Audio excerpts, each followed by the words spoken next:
Hi, everyone. Thank you for tuning in. Welcome to Hult International Business School's LinkedIn workshop with Hult Career Development. My name is Darren Lockery, and I am the Associate Director of Enrollment for the MBA program on our Boston campus, and I'm also an MBA alumna. Joining me this evening is Joanne Marco, Hult's Senior Director of Career Development and Employer Relationship Management. Joanne has over 20 years of experience leading global cross-functional groups across various offices, achieving alignment with investor-backed acquisitions, building technology and management teams from the ground up, growing early-stage educational ventures, and as COO, increasing staff and revenue tenfold in only 5 years. Joanne has traveled the globe extensively, and throughout her career, she has maintained worldwide client relationships, managed multi-million-dollar P&Ls, created award-winning products, and recruited and coached an array of talented professionals. She is passionate about helping others develop their own unique career paths. And this evening, she's going to be sharing her expertise with a focus on the invaluable resource of LinkedIn. This website has become more commonplace, and for many of us, it can feel like it's just another social platform that we check from time to time. However, it can actually have considerable effects on your job search and your professional life overall. And when it's properly utilized, you can set yourself apart from the vast number of other profiles out there. Today, we are going to learn how to do just that. At the end of the workshop, we will allow for some time for Q&A. So please feel free to type your questions into the questions box, and we'll be sure to get to as many as our time allows. I would love to hand the floor over to Joanne now to help us learn more about how we can leverage LinkedIn in our individual career journeys. Joanne, thank you so much for joining us this evening. Thank you, Darren, and welcome everyone. I'm happy to show you a little preview for LinkedIn. This is a very key part of the career development workshops and program when you come to Hult. It's one of the first things we do in terms of prepping the students for how to speak with employers, how to build your profile, and it's also tied into how to network within the United States and within other countries as well. I'm going to take you through some slides initially, and then I'm going to show you the actual platform. LinkedIn in the past few years has grown exponentially. It actually, this past year, has hit more than 300 million members. You're starting to see also a leveling out between male and female users. It was formerly more male-based, I would say 5 to 7 years ago. And you're also seeing 50% of the traffic now from other countries outside the US. It's truly become an industry excuse me, and nationwide and worldwide platform for networking. In fact, if LinkedIn were a country, it would actually be the 4th largest country in the world. Some of the top membership includes India, US, Brazil, Britain, Canada, France, Spain, Italy, Mexico, and Australia. And in fact, every year there's an increasing number of other countries and participants using LinkedIn, both for networking as well as for securing jobs. Turkey, Colombia, and Indonesia are just some of the fastest growing countries involved on LinkedIn in recent years.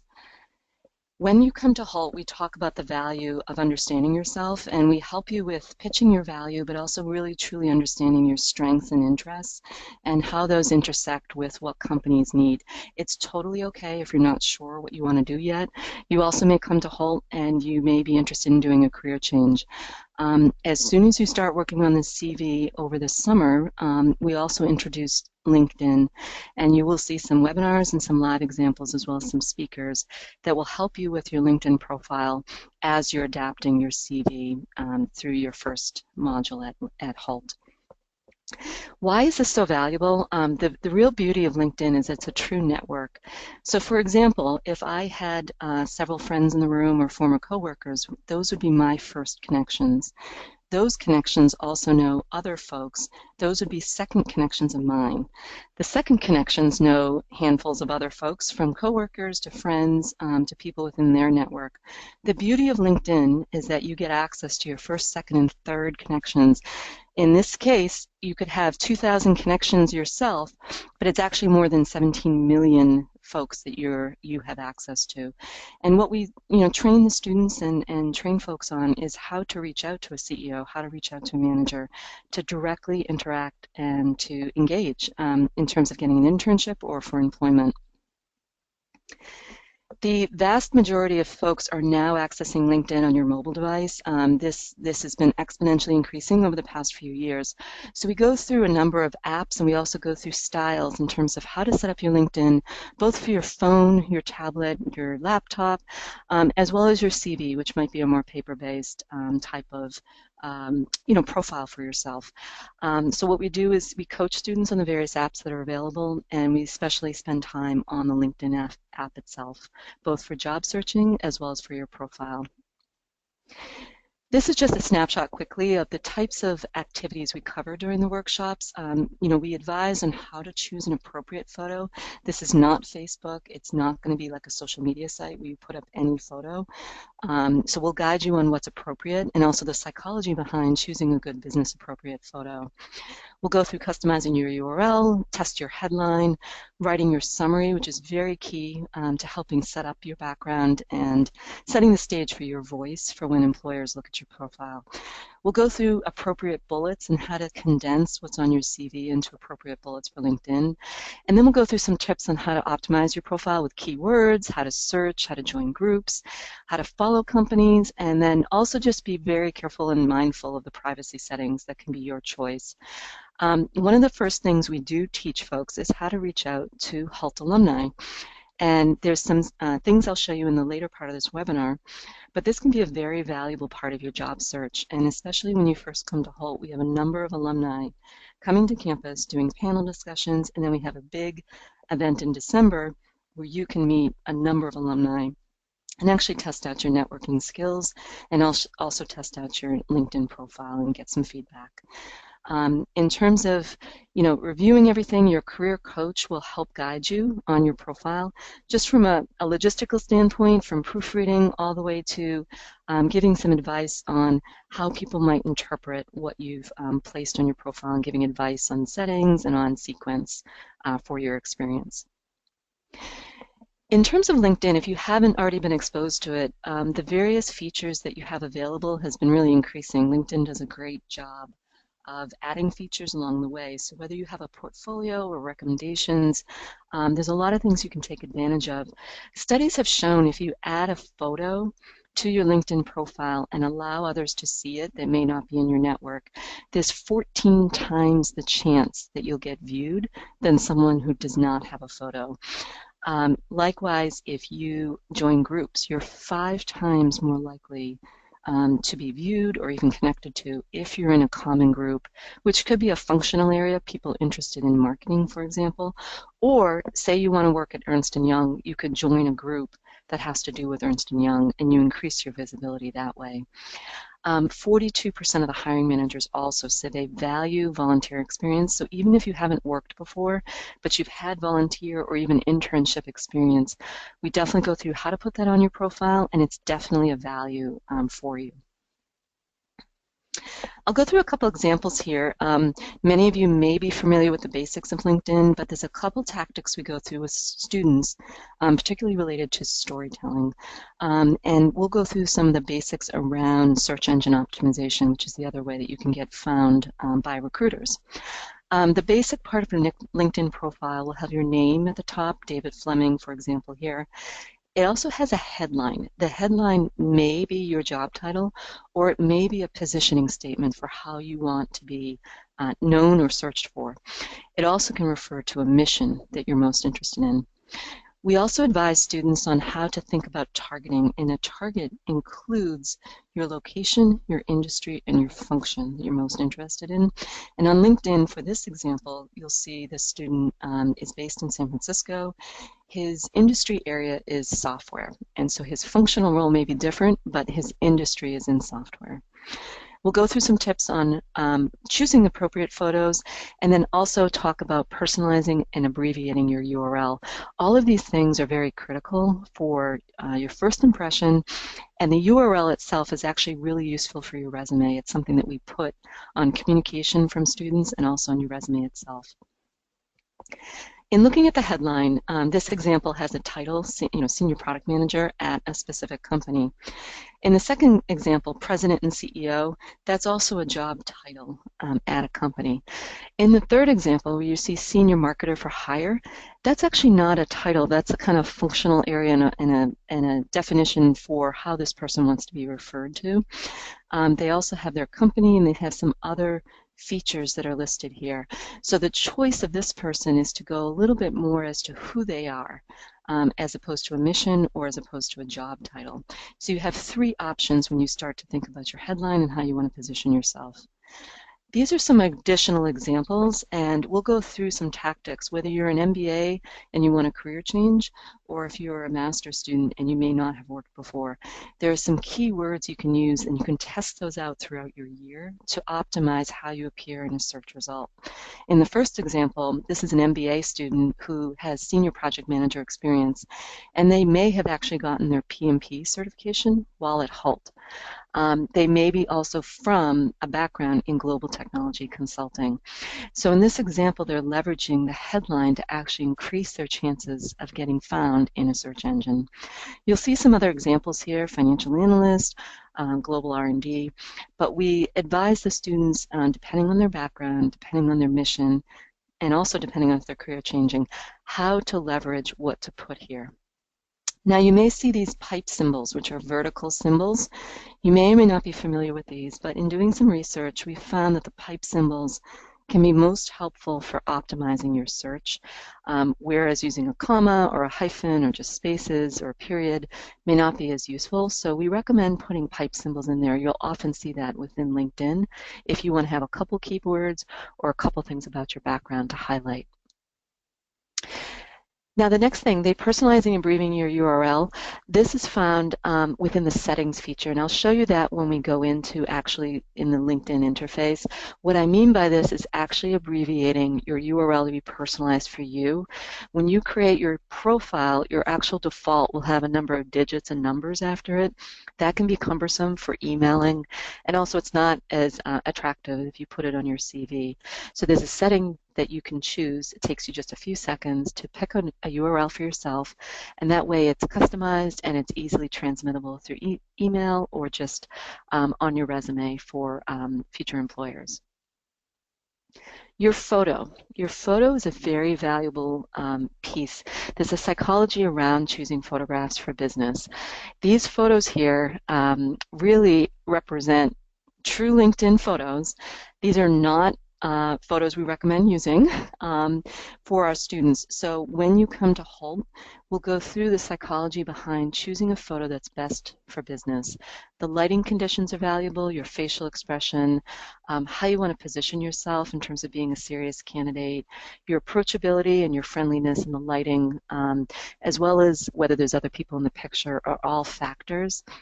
If we look at these examples are all acceptable and also real examples of photos as well. Whether you choose to smile and show your teeth or not is a cultural thing that you can choose. If you feel comfortable smiling, that's fine. The actual real feeling we want to have is just a friendly and approachable you, and you can also choose whether to have a close-up or something like the example on the right-hand side. It's a very high contrast picture and shows a little more of the torso. But we will go through this as well as choosing photos that are 500 by 500 pixels, which allow you to have the zoom-in feature as well, and it looks best on an iPad if you choose a higher res picture.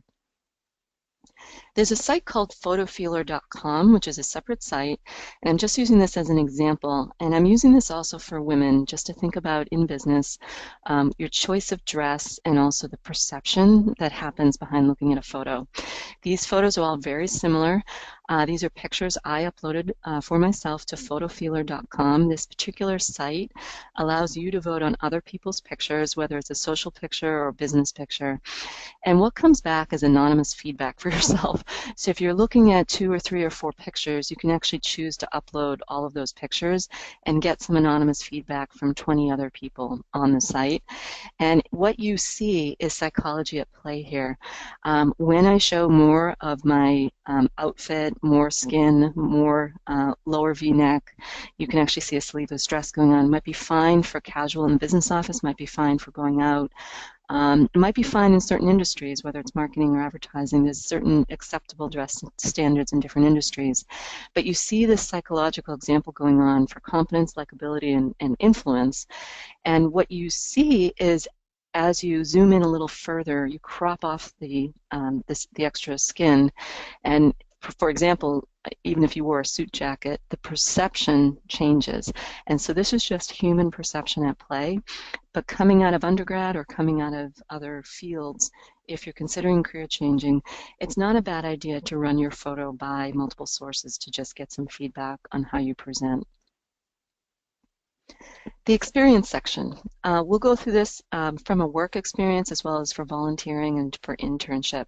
We have a wide range of experience that students have when they come to Hult, and all of it is acceptable. All of it is something that can go into the experience section. So we'll give you tactics depending on your years of experience as well as what you're trying to get into from a career change perspective as well as from an industry perspective. This section on LinkedIn has varying levels of acceptability for length. You can observe CEOs with very few bullet points. You can observe people with very lengthy bullets. We'll go through the options with you. There are very subjective opinions for when you might choose lengthier descriptions and when you might want to keep it more abbreviated. We do recommend looking on your phone. So if you have an existing LinkedIn profile, definitely looking at your phone will be helpful because 50% of the audience will be looking at that, and we do expect the mobile market to increase. So your resume, which is typically seen on a piece of paper, may or may not have the appropriate length for LinkedIn. So we'll go through some tactics there. When you come to Hult, we'll talk about how to reach out to people.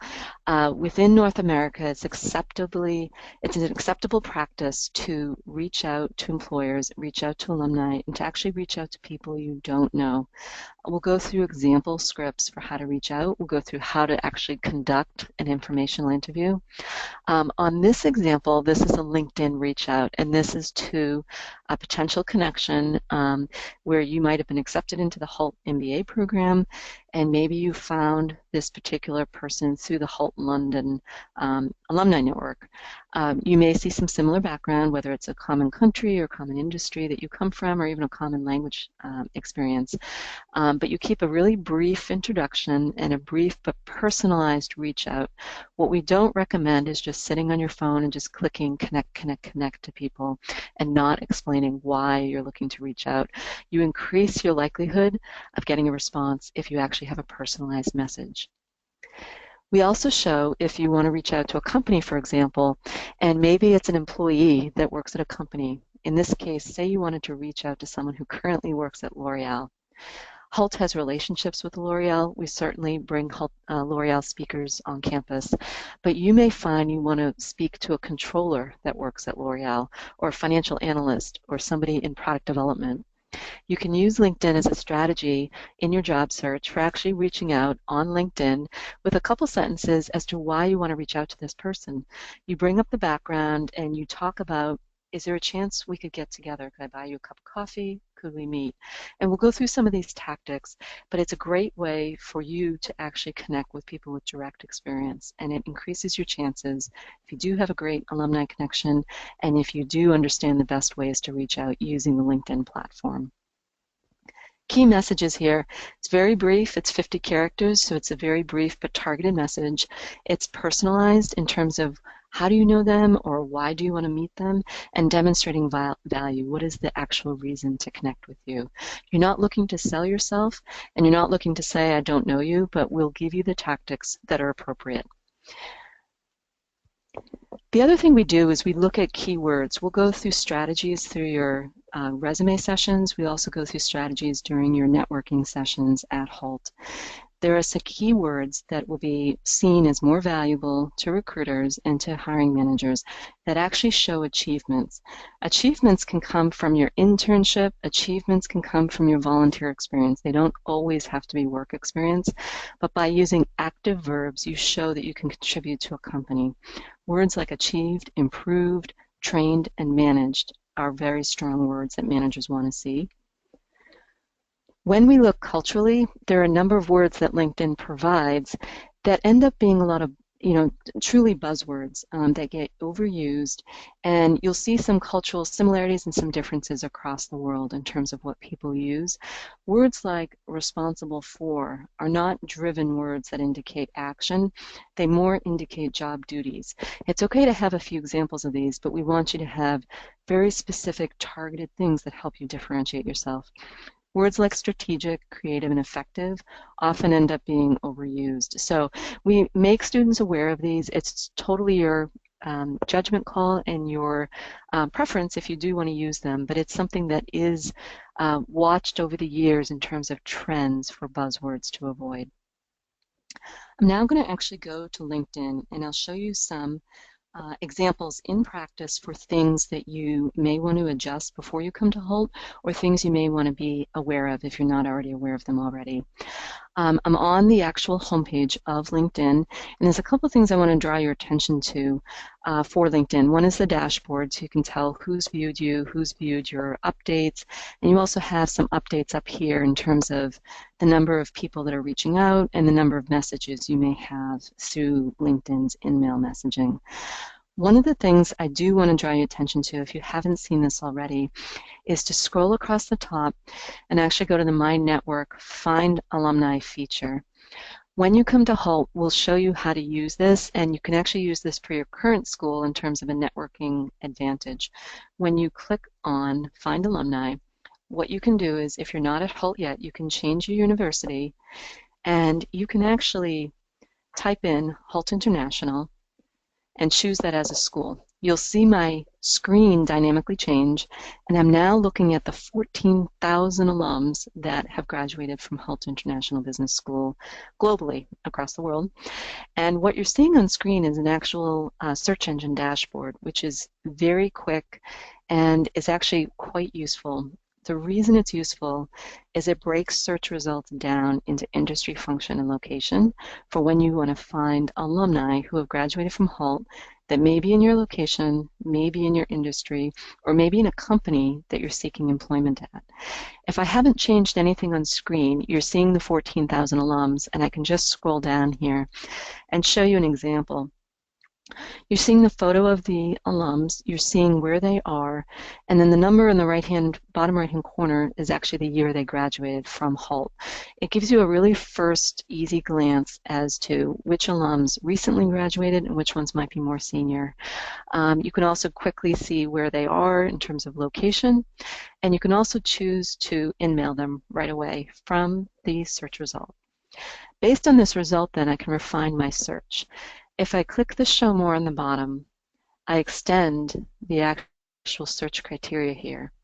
So if I wanted to look for marketing, for example, and if I wanted to look in the greater Boston area of which alumni are actually in the Boston area, I would see the results change instantly based on these two tags. There are 103 students recently that have graduated from Hult. These are the companies that they're located in, and then the names and the faces are down below here. You can then refine your search if you want to say, I'd like to do Greater Boston area and New York, and you'll see this dynamically change up here as well. So if you're targeting a specific company, you can use this. For example, if I wanted to work at HubSpot, I could find specific alumni. If I click on this, I will see who is at HubSpot within marketing. If I then X out or clear all, I'll go back to the 14,000 alums and say I want to do finance. I can just type in a keyword as well. And then I can continue to refine my search based on location, based on company. There are 37 alumni that are actually at Ernst & Young, 32 that are at Deloitte. So then I can make some choices if I want to communicate with all of them or if I want to focus on the specific location that those alumni are in.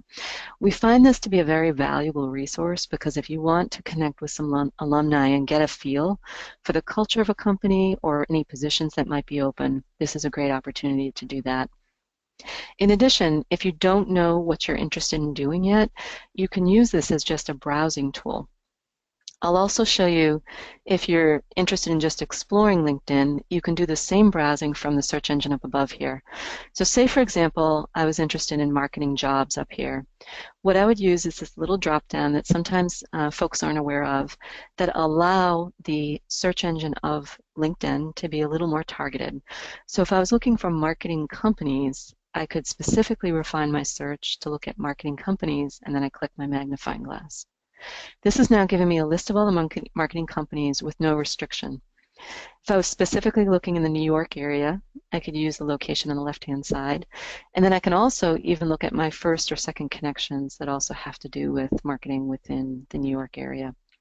If you scroll down on the left-hand side, again, there's some advanced search engine features here in terms of looking at the industry, the company size. For example, if I wanted to look at small to medium-sized companies, I can certainly do that.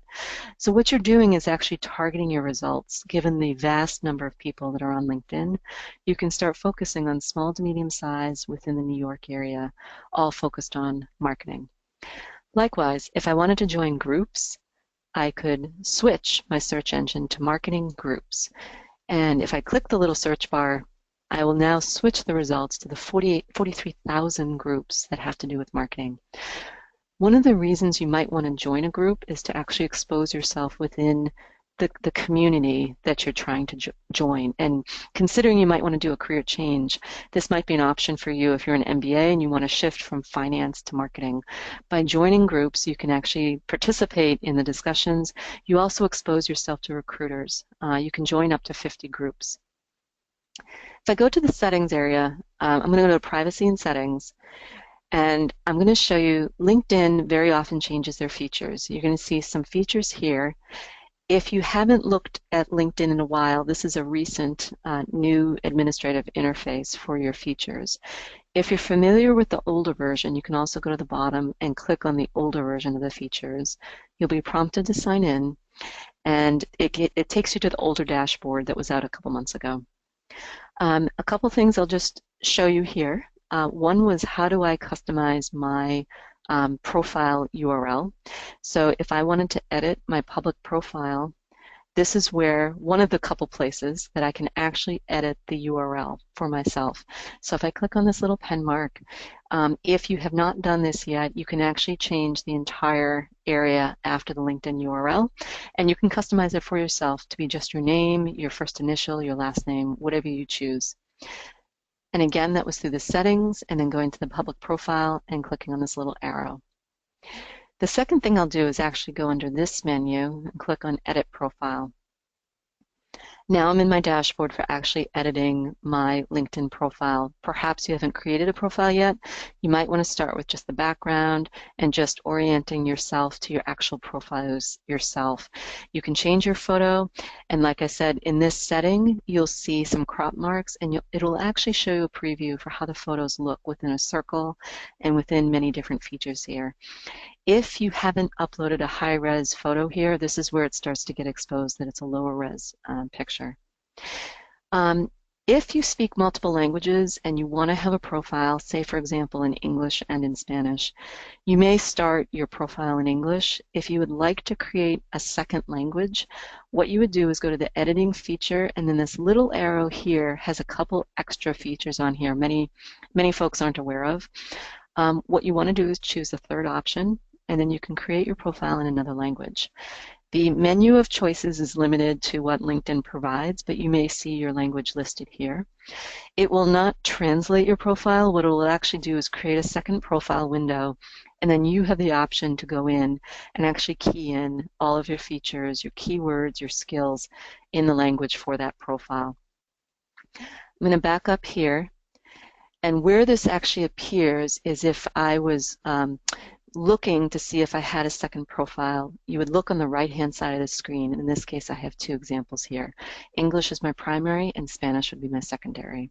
You can have multiple languages, and when you search, if you use the headline to include the other language, when someone searches for your name, whether it's in English or Spanish, for example, your result will come up based on what you choose to use for that language. The other thing I just want to show here is hiring managers can choose to save your LinkedIn profile as a PDF. Many folks, again, aren't aware of this. The formatting is a little bit limited, but you can choose to do this and it will save your profile in a black and white version without your photo as a PDF. You may want to take a look at that, especially if you use formatted bullets, to see how it comes across on screen. Some recruiters also do this as well. If you'd like to be recommended, this is also where to find this in terms of looking to talk to your former colleagues, former employers, your boss, to request some recommendations. Oftentimes in the US and especially in North America, it's helpful to have someone else recommend you. As opposed to you speaking about your skills and your experience, it's often considered a validation to have someone recommend you. So you can use LinkedIn's feature to do that. Where this would appear is actually in the experience area where you associate it to your job. So in this example, I have 2 recommendations here, and there's 2 more under this profile here.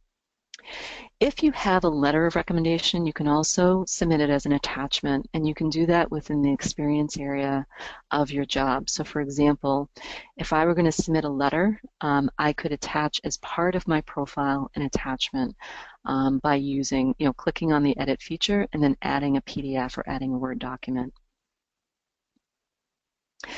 Within LinkedIn, there are sections. So what you want to do is get familiar with all these different sections. As they enhance their features, you will sometimes see additional boxes appear here. You can list your courses if you're interested, your causes you care about, any organizations you're a member of, any language experience. This is highly recommended, as well as the skill level if you speak multiple languages. If you only have volunteer or internship experience, you can certainly choose a separate box. Or if you only have volunteer experience, you can put that under the experience section. As I scroll down, you can also add posts. So if you're a writer or if you do design work, you can add a profile, for example, in terms of a link, or you can add posts in terms of an actual article that you might want to distribute to your network. It's a great place to publicize a business blog and to showcase your writing examples. Within the actual summary section, this is where the LinkedIn search engine will find some keywords that'll be useful for you. You can go with a formal third-person style kind of bio, or you can go with more of a message or a mission, or something with more of a marketing flavor. The choice of voice is up to you. You will often see a very casual type of voice, or even using the word I in your summary. Within more conservative fields like finance or even sometimes in consulting, you may see a third-person format for your summary. These are all subjective, and working with your career advisor can help you to determine the type of voice and writing style as well as the length you want to do. In terms of what's down below, if you do have a design or a marketing background, you have a portfolio, you can certainly link to photos, you can link to a portfolio here. You can showcase a video. You may even want to have yourself in terms of your natural setting or talking about your story. You can also do a Slideshare presentation, which is linked to LinkedIn, and it's a third-party plugin. If you have a PowerPoint or a presentation you want to show to kind of showcase yourself or be an example for what you've delivered in terms of your work experience in the past. The skills section, if you click on it, you can actually choose different skills here. You can drag and drop, and you can actually get endorsements if you want people to vote on them. If you do have multiple language profiles, what I would recommend doing is actually putting the skills in the language that you've chosen for that profile. So if I had 2 profiles, I would choose skills here that are in English, and then I would go to my second profile, and in this case Spanish, and I would actually delete the English version, and I would actually put in the Spanish version on my profile. And that way, if somebody is searching for me in Spanish, they would find skills appropriate and find things in my headline that are native to my profile. I'm going to cancel this out. And then the other feature I just want to show you is also the ability to drag and drop. In this case, you'll see arrows. I can move sections around as much as I want. If I wanted my skills to be below my experience, I would scroll down and I'd move my skills below my experience and perhaps before my education, as an example. If I had school projects I wanted to highlight, you could, for example, showcase your Hult Business Challenge corporate challenges, in which case you'd be working with a team. This is an example of what your team would look like, and you can actually showcase which client you worked with and what your challenge was. You can, again, drag and drop where you'd like to place this. If you have volunteer experiences or things that you would like to highlight in terms of what you care about, there are organizations you support, again, you can hover over any of these and actually list the organizations that you support and add any additional experience. You have a lot of options with your education. You can choose to fill out your field of study. Showing dates in North America is up to you in terms of age. There are various HR laws that will give some examples on within searching within jobs within the United States and things to be aware of from a personal standpoint as to what to expose and what not to. And then it's totally your preference if you want to expose dates that you were in school, or if you're a career changer, perhaps you might not want to expose the dates. You can also show certifications that you might have done while you were in school, any publications, honors and awards, and then finally the recommendations. Now for the groups mentioned earlier, those will appear on your profile, and like I said, you can join up to 50 groups. When you get to the 51st group, you can actually choose to delete a group if you wanted to add another group on there. There is a limit of 50 groups that you can join. You would want to choose based on your industry and what things you actually care about in terms of your job or your industry or your function. As I said before, these will increase your likelihood if you're joining membership groups, and you can actually reach out to the members of the group if you have a question or if you actually want to network or meet with them. You can follow various influencers in terms of the LinkedIn channels or various companies. I would recommend, if you are searching, for example, at Ernst & Young, if you want to get a job at Deloitte, to actually follow the company. And it's best to set up your profile in advance of reaching out to the company. That way they see you actively or interested. And that way in your news feed, which is actually on your homepage, you'll actually get the news from that particular company if you're following them. You will also have a chance to reach out to folks. So like I said, in the left-hand side, you'll see a random listing of people you've reached out to. You can follow up with them. We'll show you how to connect with folks and actually track your networking as you progress throughout your year at Hult. The last thing I'll just show you is just a setting preference, and this is just something to be aware of when you log in to LinkedIn. For example, I'm going to go into the Edit Profile. There are settings here in terms of whether you expose any changes to your profile. So if you're actively working on your profile, I would actually recommend shutting off the settings to say no. That way your network is not getting every single update you're doing to your photo, to your summary, to your experience. You want to be kind of working behind the scenes in terms of publicizing your profile. So you don't want to be exposing that you changed your photo 15 times to your network. People can choose to unfollow you if there's things in the homepage that aren't something that they want to receive. You can, just so you're aware, you can see who's viewed your profile. So it's something to be aware of in terms of your settings. So for example, I can look here at various folks who have viewed the profile. You'll also see folks who are in essentially an anonymous mode. You have a preference for how to do that in terms of your settings. So I'm just going to go under the privacy settings here. And there are 3 different settings I will show. And as I said, you can go to the previous versions of the settings, or you can go to the privacy, which is in the new interface of LinkedIn. And there's a couple things you can look at here in terms of editing your public profile, who can see your connections, how you rank, viewers of this profile also viewed, which provides a list of photos in the right-hand margin of your profile. Now, this setting here, Profile Viewing Options, is where you choose your privacy settings. There are 3 settings. The first being exposing my name and exposing my photo. The second being sort of a hybrid. I know that I work at Hult, but it doesn't exactly say who I am at Hult. The third is an anonymous, so I can choose to change these at any time. You can choose to have this in your advantage where you may want an employer to see that you're looking at the profile. The employer may be curious and actually click on your profile out of curiosity, or you may be investigating a company, looking at the CEO, looking at the CFO, looking at some managers. Perhaps you don't want to expose your profile, so in this case you might want to choose to leave it anonymous. totally subjective and up to you. We'll give you the pros and cons, and then you can make some choices. And like I said, throughout the year, you may choose to change your privacy settings. At this point, I've reviewed with you how to change your personal profile.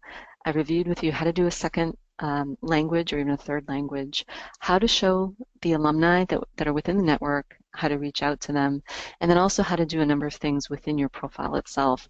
So I'm happy to stop the presentation and see if there's any questions, and then if we would need to go through any specific settings, we can certainly do that. Excellent. Thank you so much, Joanne.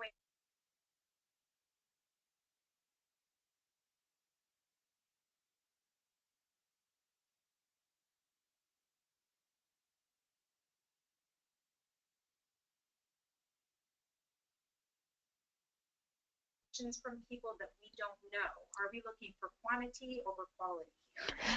That's an excellent question. Darren, the question on the table was, what is the philosophy behind accepting connections from people you don't know or people that you do know? I will say that there are definitely two philosophies on this, and this is a personal decision you'd like to make. Many folks will say go for 500 plus connections. You will hear that at some speakers and at some events. Definitely networking consultants recommend that, to go for the 500 plus settings. There are definitely people from the industry, including some of my coworkers and certainly folks from the industry, who say go for quality, go for people that you do know. This is your network. It's a personal decision for what you want to do. You should choose who to allow into your network. If you don't know and don't trust someone, you need to think about whether you want to let them into your network. So we'll go through some examples on that. There isn't a clean answer. There are two opposing philosophies, so we'll go through some pros and cons. It's definitely not a race. You do want to have quality, and then you can consider, if someone is in your realm of influence, whether to allow them into your network. As students, we do advise to be careful. There are, just like on any other place on the website, there will be people who may reach out to you that you don't know, that may be looking to hire students, and you want to think about whether these job opportunities are appropriate for you or not.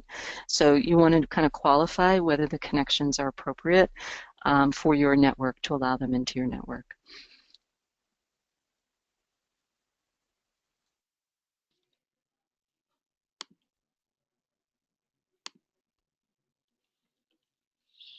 Do you have any other questions that have come in? The next question, Joanne, is if you recommend paying for an upgraded profile, what's your opinion on the value of this? Okay, that's a great question. There are multiple levels of LinkedIn. Where you find those levels is under the business services. And for example, you can kind of take a look at what are the options here. I do have the pro account. The way you know that is by this little premium example here. Also, if I do a view profile, which is the public viewing of my profile, you'll see it here. Most folks that accept the in-network and the premium allow for connections, both within their group. The reason you would perhaps want to upgrade, and you can think about this around graduation, one is you get a greater extended view of your third connections. You also get more in-mails. So for example, if I wanted to reach out to someone named John Smith, who I don't know, let's pick him, second connection of mine. I don't know who he is. This little box here for send John an in-mail, I have dozens and dozens of the in-mails available to me that I can send per month based on my queue of in-mails available. If I didn't have the pro account, there'd be either no option, or you can sometimes get like up to 5 per month. When it comes to networking, I find the pro account is helpful for using the in-mail feature. When you're there during the school year, it's totally acceptable to use the free version. Great. And for those candidates that have extensive careers, do you have a recommendation with how many years they should include on their LinkedIn profile, how recent those positions should be?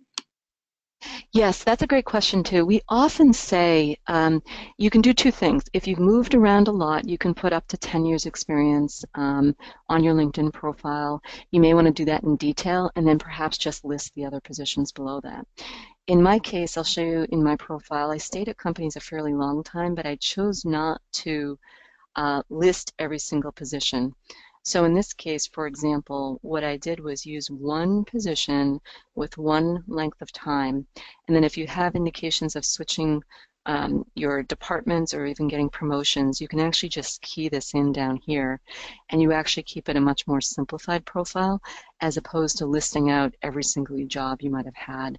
So when you have like 10, 15, or 20 years experience, look at simplifying when you can in terms of your profile, and we'll go through some options on how to do that. Great. And another candidate is wondering, aside from having recommendations and joining groups, showing that you're active on LinkedIn, would you recommend also sharing articles and liking different links that others post? So I have two opinions on that. One is, yes, if you're a strong writer and you feel it works to your advantage, I would recommend using LinkedIn to post articles. You do need to think about your audience, and you need to think about what you're trying to achieve by making a post. My second opinion is I have seen, and many folks have been getting more and more frustrated on LinkedIn, where it starts to turn into Facebook.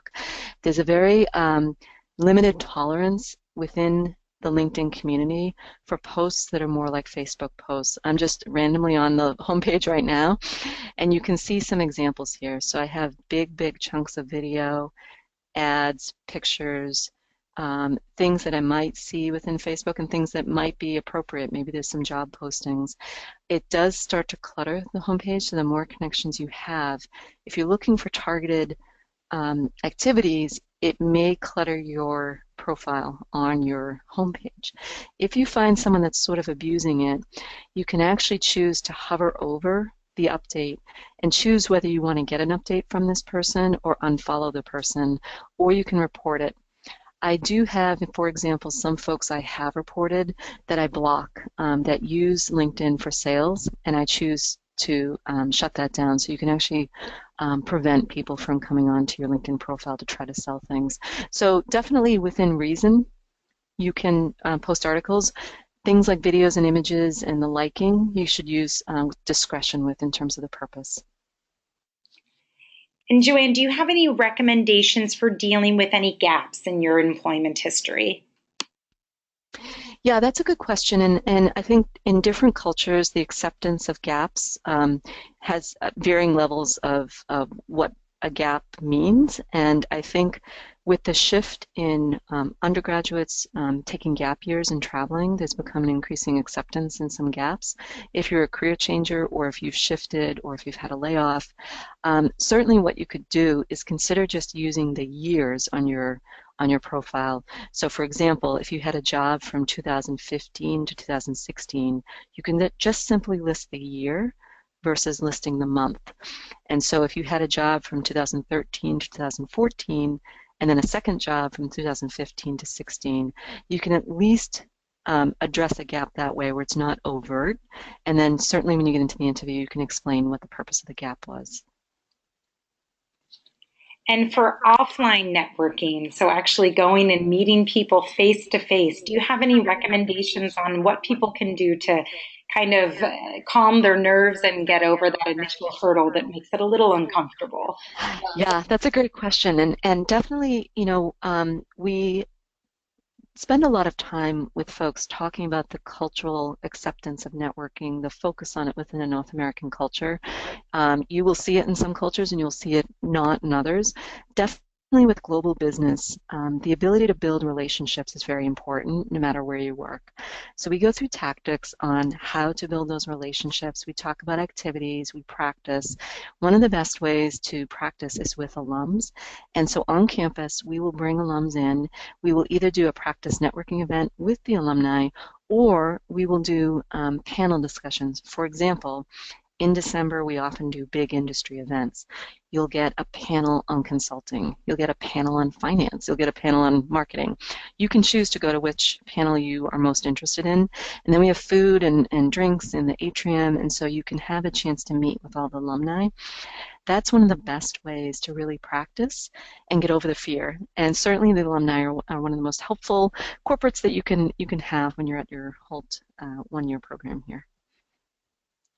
Excellent. And it looks like we have time for just a few more questions. Our next question is connected to liking, commenting on different posts. Is there a way that we can change our setting on our profile so that others can't see what I've liked or commented on? That's a good question. I have not come across a setting about the specifics with liking. Within the profile, I'll just go into the privacy and settings here. And like I said, the new interface I find is not as intuitive as the old interface. So you can certainly go through each of these settings here. It was a little more straightforward in the older version of the LinkedIn profile. I'll just show you a couple examples here. Choose whether or not to share your profile edits. This does not limit the liking. It only shows whether or not you want to expose any changes you made to your profile. So in my case, I've unchecked this. This is the same setting as what I showed you on the profile view with the no button. The second thing is who can see your activity feed. You have some choices here based on what you're doing as to whether people can see your actual activity. I have experienced this may or may not work in the sense of with the liking, because I have this sent to only you, but I do actually share things and I do also like things that my network can see. So what I would do is you can always toggle back and forth to experiment. Ask your friends, what do you actually see when I perform a certain activity? Certainly you can do that when you're a student and it's in a non-threatening environment before you're actually engaging with corporates. The last thing I'll just show you is who can see your connections, which I can decide my connections are only me, totally a preference that you can have. And then finally, on the right-hand side, you can display other people that have also viewed profiles. This can work for your advantage. Some people choose to show this, or you can choose to unclick it. So that's just a personal preference as well. But specifically with the liking, I have not seen that yet. It's certainly something worth Googling, and definitely pay attention to the LinkedIn groups because they're constantly changing their features and upgrading. Excellent. And we have one final question, and it is in regards to viewing others' profiles. If you have been invited to an interview and you know who your interviewer would be, would you recommend viewing that person's profile even if they can see that you've checked it out before connecting? Yeah, good question. I don't think it's a problem. I think showing that you've done the research and exposing that you're interested, I think that's totally acceptable to show that you are looking at the profile. Likewise, the anonymous is also something you will see on here. Obviously, anonymous is anonymous. They cannot see who you're looking at. So one thing I will mention, on the laptop version that I'm on right now, you don't see the timestamp necessarily on who's viewed your profile. So I'll just look at this for a second. What it's just showing is today, today, today, or maybe 3 days ago or yesterday, for example. However, when I look on my phone, I do see something. It might say within the past hour. If you're going to look at someone's profile multiple times in the same day, or within a 2-day period, I would recommend being anonymous. If you're only going to look once, then certainly you can show your photo. Great. Well, thank you everyone for submitting your questions. Unfortunately, that's all the time that we have, but I would love to thank Joanne Marco for sharing insights into how we can use LinkedIn to improve our professional online presence and also increase our network and hopefully job prospects. We will have a recording of the webinar available on our website, so you can tune in again later on to access all of the action items that Joanne has outlined in the presentation. And as you know, just a few simple changes can greatly improve your LinkedIn profile. Just one example of how the many services that we offer to our MBA candidates and our master's candidates here at Hult International Business School. So I would encourage you to go back online and check your own profile. And if you have any questions about our programs, please do contact your enrollment advisor or visit our website, hult.edu. Thank you everyone again for coming and joining us this evening, and thank you, Joanne. Until next time.